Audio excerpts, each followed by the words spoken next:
हम मीनू झा गोर लगै छी समस्त मिथिलावासीके। उपस्थित भेल छी मधुश्रावणी पाबनिक 16 दिनक कथा लऽ कऽ। ओना 16 दिनक कथा होइ तऽ नहि छै, एहिबेर बहुत बेसी दिन तक पाबनि अछि, तऽ ताहि दुआरेसँ कथाके हम बीच बीचमे सँ कथाके भाग सब लऽ कऽ उपस्थित छी, अपने सबसँ साझा करै छी। पबनैतिन सबके बहुत बहुत शुभकामना। आइ उपस्थित भेल छी गोसाउनिक जे देह फटलनि ओ कथा लऽ कऽ उपस्थित छी, तऽ अपने लोकनि सुनै जाइजो। बरसी 5 दिन बाट में बिता कऽ 6ठम दिन अपन छोट भाई चेन्नई के संग राजधानी वापस कयला। लीली के गोसाउन नहि सोहै छलखिन, तेँ हेतु ओ राति कऽ कतऽ रहै छथि, की करै छथि, तकर कोनो खोज पुछारि नहि लीली करै छलखिन हँ। एक हिसाबसँ हुनका मोन खुशिये छलनि जे भने गोसाउन कतहु चलि गेल छथि राति कऽ। थोड़ेक दिनक बाद गोसाउनिके 5टा बेटा भेलनि। ओ जे अपन पति बरसीके संग जे ओ 5 राति बितेने छलथि चेन्नईके माध्यमसँ, जे चेन्नई हुनका अपन हिसाबसँ जे कहलखिन करै लए गोसाउन से कऽ कऽ आ अपन पति बरसीके प्राप्त केलथि, जाहिमे सहयोग केलखिन चेन्नई। तऽ वएह 5 राति बितेलहा हुनका 5टा बेटा भेलनि, जकर पाँचोके नाम राखल गेलनि। नाम छलनि हँ ओधु, कछु, महाभाग, श्रीनाग ओ नागश्री राखल गेलनि, पाँचोके नाम। लीलीके कोनो संतान नहि भेलनि, किएक तऽ हुनका धर्मक कोनो लेस नहि छलनि। गोसाउनी बहुत धर्मागता छलथि, ओ बहुत धर्मागत छलथि। ओ तेँ हेतु ओ भरल पूरल भेली। पति हुनका नहियो मानै छलखिन हँ, छुपाइए कऽ सही, लेकिन ओ तैयो पतिके प्रेम पाबि अपन 5टा संतानके जन्म देलखिन आ भरल पूरल छलथि हँ। गोसाउनी चेन्नईके आशीष देलखिन अपन दिअरके, जे हुनकर दिअरके वजहसँ जे हुनकर अपन पतिके प्रेम सुख विलास प्राप्त भेलनि, ताहिके लेल ओ अपन दिअरके आशीर्वाद देलखिन। आशीर्वाद की देलखिन से सुनियौ।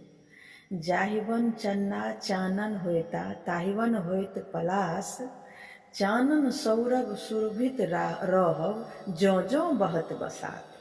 ई अपन दिअरके ओ आशीर्वाद देलखिन। गोसाउनी हुनकासँ बहुत प्रसन्न भेलखिन, ताहि दुआरेसँ ई आशीर्वाद देलखिन, किएक तऽ हुनके माध्यमसँ अपन हुनकर स्वामीके प्रेम प्राप्त भेलनि। आ ई छल बरसीके जे 5 दिन बितेने रहथिन सङ्गे, तकर कथा। आब आगू हुनका सङ्गे की भेलनि से सुनियौ। लीलीके ई सब सुनि बड़ डाह होमऽ लगलनि,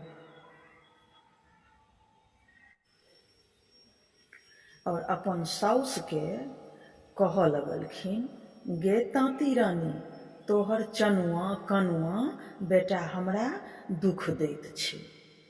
लीली बरसीके कान भरब आरम्भ केलनि। ओ अपन पतिके कान भरऽ लगलखिन, गोसाउनीके खिलाफ हुनका भड़कावऽ लगलखिन। गोसाउनी खिलाफ कहलखिन जे गोसाउनके जे यौ, अपन स्वामीके कहलखिन बरसीके, जे गोसाउनके जे ई 5टा बेटा भेलनि हँ, ई 5 बेटा ककरो अनकर नहि, अपन दिअरेके जन्मल चेन्नईके संग जे पाप कऽ कऽ आयल छथि, ओकरे परिणाम ई 5टा बेटा भेलनि हँ। बरसी सेहो गोसाउनके नहि मानैत छलखिन हँ, तऽ हुनका तऽ विश्वास भऽ गेलनि जे लीली ठीके कहै छथि, गोसाउनक चरित्र खराब छनि।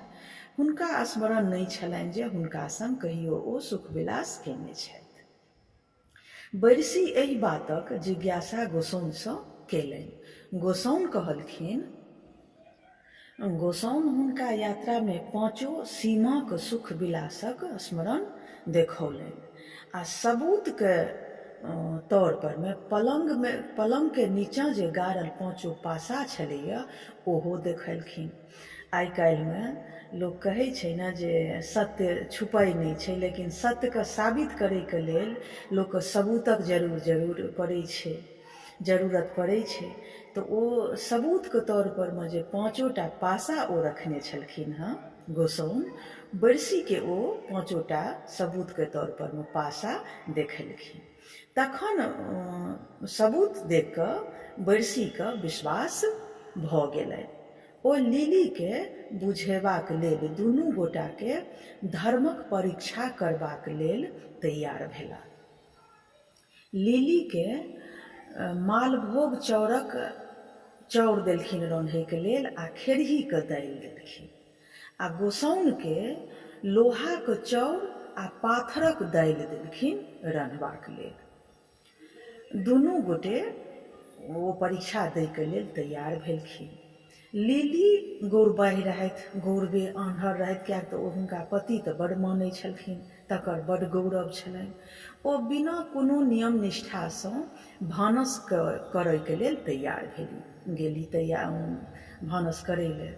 तऽ हुनका मालभोगक चाउर आ खेरहीके दालि ओ गौरवमे जे गेलथि रान्है लए बिना नियम निष्ठाके, तैयो नहि सिद्ध भेलनि, मालभोगक चाउर रहनि तैयो नहि। आ गोसाउन जे छली बहुत धर्मागत छली, ओ अपन नियम निष्ठासँ भानस केलनि। हुनका लोहाक चाउर और पाथरक दालि सेहो सुसिद्ध भऽ गेलनि। धर्ममे बहुत जाँच छै, लेकिन धर्म धर्मे होइ छै। ओ हुनकर सुसिद्ध भऽ गेलनि। लोक सब ई देख कऽ चकित भऽ गेला, लेकिन गोसाउनिक बहुत प्रशंसा करऽ लगलखिन। आब गोसाउनिक धर्मक प्रशंसा करऽ लगलखिन। आब गोसाउनिक जे प्रशंसा होनि से सुनि कऽ गोसाउन बहुत नितराय लगली। तैँ लोक कहै छै जे बेसी हुए तऽ नितराय नहि, आ कम हुए तऽ घबराय नहि। ओ तते नितरेली नहि, लोक कहै छै गौरबे आन्हर, ततेक हुनका गौरव भेलनि जे गौरवसँ हुनकर देह सब फाटऽ लगलनि। तऽ इएह छलए जे गोसाउनक जे देह फटलनि ओ कथा। तैँ लोक कहै छै कतबो किछु हुए, कतबो धनवान होइ तऽ बेसी अहंग नहि करी, बेसी गौरव नहि करी, आ कतबो गरीब रही तऽ अपनसँ नीचाँवलाके देखिए जे हमरासँ नीचाँ बहुत छै, बहुत हुए तऽ अपनासँ ऊपरवलाके देखिए अहाँसँ ऊपरो बहुत छै। इएह छल कथा, गोसाउनिक देह फाटऽके कथा अपने लोकनिसँ साझा केलहुँ। एहिमे जे किछु भी त्रुटि बुझना गेल हुए अहाँ सभक हिसाबे तऽ फिलहाल हमरा क्षमा करब, आ आगू हम और बेहतर करब उच्चारणमे। और जँ अहाँ सभक हिसाबे किछु त्रुटि हुए तऽ ओकरा पूरा करैके कोशिश करब अगिला कथामे। ताबत तकके लेल क्षमा चाहब। धन्यवाद। जय मिथिला, जय मैथिली।